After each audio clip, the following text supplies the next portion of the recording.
আকন গাছ দিয়ে কীভাবে আপনার মনের মানুষকে বাধ্য করবেন, তবে অন্যায়ভাবে অবৈধভাবে কোনো কাজ করবেন না।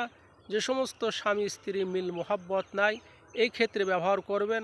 আপনার দুশ্মনরা আপনাকে কষ্ট দেয়, আপনার মালিকরা আপনাকে কষ্ট দেয়, এই ক্ষেত্রে ব্যবহার করবেন। একটা রাতে আকন গাছের জড় ছিঁড়ে নিয়ে আসবেন অথবা খুঁচে নিয়ে আসবেন।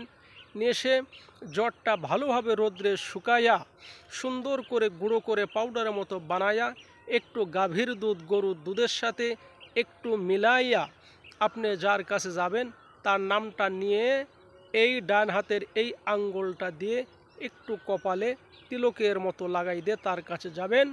সে বাধ্য হয়ে যাবে, বশীকরণ হয়ে যাবে।